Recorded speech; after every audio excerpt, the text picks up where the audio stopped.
8 अगस्त 2005 Brazil में central bank के security guards ने नॉर्मल रूटीन चेकअप के लिए जब वॉल्ट का डोर ओपन किया तो उन्हें अपनी आंखों पर यकीन नहीं हो रहा था, क्योंकि बैंक वॉल्ट लुट चुका था और कुछ लॉकर्स टूटे तो कुछ खुले पड़े थे।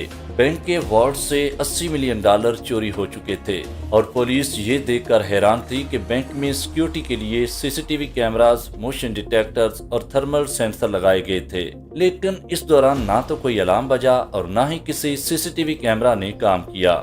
पुलिस को अब ये समझ नहीं आ रही थी कि डकैत इतने सिक्योर्ड बैंक से 3.5 टन वजनी रकम लेकर आखिर फरार कैसे हुए, क्योंकि वॉल्ट में जाने का सिर्फ एक ही रास्ता था, यानी इसके अलावा वॉल्ट के अंदर जाना इम्पॉसिबल था।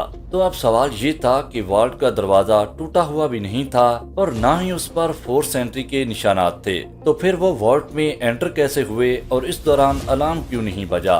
तो आइए जानते हैं इस सवाल का जवाब बेस्ट टीवी की आज इस वीडियो में।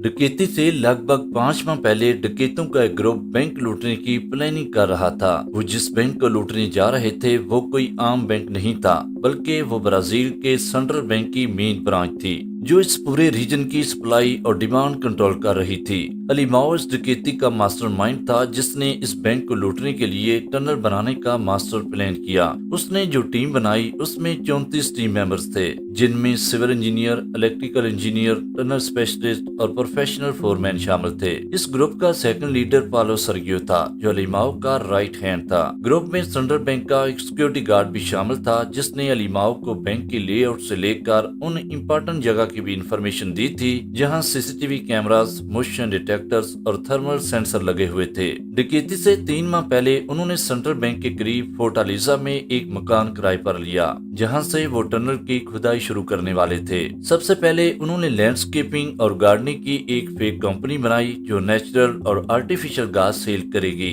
अब चूंकि इस काम में मट्टी यूज होती है, तो इसीलिए अलीमाओ का ख्याल था कि जब वो टनल की खुदाई के दौरान मट्टी बाहर निकालेंगे और उसे किसी दूसरी जगह शिफ्ट करेंगे तो उन पर किसी को शक भी नहीं होगा। प्लान को एग्जीक्यूट करने के लिए उन्होंने कुछ जरूरी टूल खरीदे और इसके अलावा एक ट्रक और कुछ गाड़ियां खरीदी। अलीमाओ ने अपनी बीवी के भाई को कंपनी का सेक्रेटरी लगा दिया, लेकिन उसे इस प्लान के बारे में कुछ भी मालूम नहीं था। मई 2005 में उन्होंने टनल की खुदाई शुरू की, लेकिन 6 अगस्त यानी बैंक डकैती के दिन से पहले उन्हें हर सूरत ये टनल कंप्लीट करनी थी, क्योंकि उस दिन मुख्तलिफ बैंकों से पुराने नोट्स सेंट्रल बैंक मुंतकिल किए जाने थे और फिर उनकी जगह नए नोट्स इशू होने थे। प्लान के मुताबिक पुराने नोट्स ही चोरी किए जाने थे, क्योंकि अलीमाओ जानता था कि अगर उन्होंने नए नोट्स चोरी किए तो वो सीरियल नंबर के साथ जारी होंगे और जब वो उन्हें खर्च करेंगे तो वो आसानी से ट्रेस हो जाएंगे। टनल की खुदाई के लिए जिस जगह का उन्होंने इंतखाब किया वो शहर की सबसे मसरूफ और शोर वाली जगह थी, इसीलिए जब वो खुदाई कर रहे थे तो उसकी आवाज बाहर के शोर की वजह से किसी को सुनाई भी नहीं दे रही थी।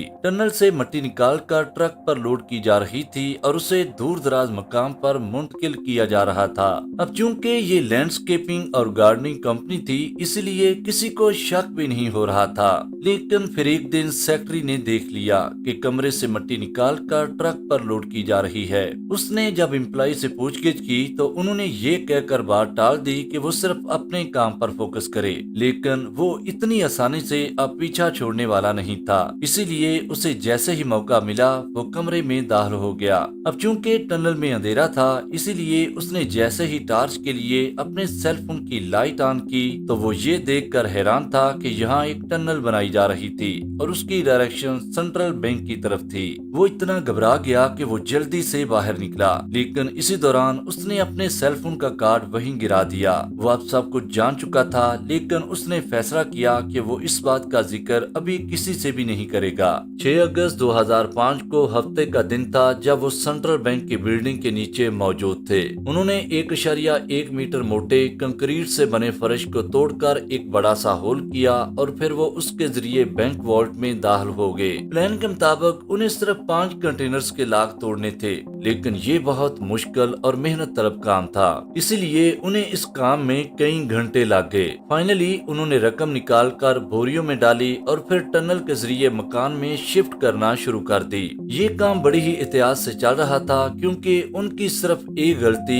जिंदगी भर के लिए उनको जेल की सलाखों के पीछे पहुंचा सकती थी। रकम शिफ्ट हो जाने के बाद उन्होंने फौरी तौर पर मकान को खाली कर दिया और फिर वो तमाम एविडेंस भी मिटा दिए जिनके जरिए पुलिस उन तक पहुंच सकती थी। प्लान के मुताबिक वो उस जगह पहुंचे जहां उन्हें अब रकम डिवाइड करनी थी। डकैती से पहले हर मेंबर का शेयर डिसाइड था और उनमें कुछ मेंबर्स को $3 लाख दिए जाने थे, लेकिन फिर अचानक एक टीम मेंबर ने रकम की शेयरिंग पर इतराज उठा दिया। उसने कहा कि तमाम टीम मेंबर्स में शेयर इक्वली डिवाइड किया जाए। अली माओ ने उसे समझाने की बहुत कोशिश की मगर वो कुछ भी सुनने को तैयार नहीं था।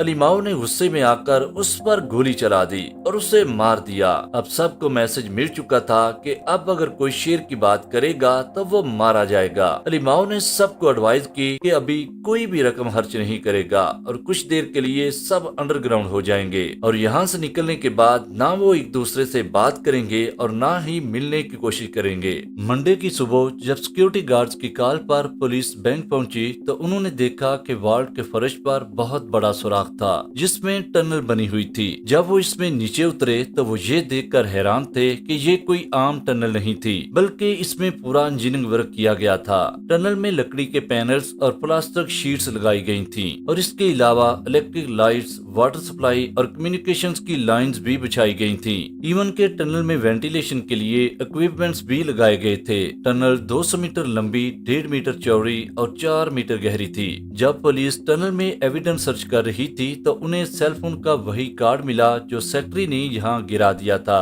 अब वो इन्वेस्टिगेशन के दौरान बड़ी आसानी से सेक्रेटरी तक पहुँच गए, लेकिन उन्होंने गिरफ्तार करने की बजाय उसे आजाद रहने दिया क्योंकि वो जानते थे कि अगर वो इसे गिरफ्तार करेंगे तो इसके बाकी साथी अलर्ट हो जाएंगे और फिर उन तक पहुंचना बहुत मुश्किल हो जाएगा। इसी दौरान ग्रुप का एक मेंबर जो फार्मर पुलिस ऑफिसर था उसने अपने पुलिस के कुछ पुराने साथियों के साथ मिलकर ग्रुप के 2 मेंबर से रकम छीनी और उन्हें कत्ल कर दिया। ग्रुप के सेकंड लीडर पालो सर्गियो को जब मालूम पड़ा तो उसने सेक्रेटरी को फोन किया कि वो तमाम मेंबर्स को मीटिंग के लिए इकट्ठा करे क्योंकि उसे कुछ गड़बड़ लग रही थी। सेक्रेटरी ने उस पुलिस वाले समेत तमाम मेंबर्स को इनवाइट कर लिया। पुलिस अब चूंकि सेक्रेटरी का फोन टेप कर रही थी इसलिए उन्हें वो तमाम इंफॉर्मेशन मिल गई जिसके लिए उन्होंने अभी तक सेक्रेटरी को गिरफ्तार नहीं किया था। फाइनली तमाम मेंबर्स मीटिंग के लिए इकट्ठा होना शुरू हो गए और पुलिस भी पूरी तरह से अलर्ट हो गई। जब तमाम मेंबर्स वहां पहुंच गए तो पुलिस ने उन पर अटैक कर दिया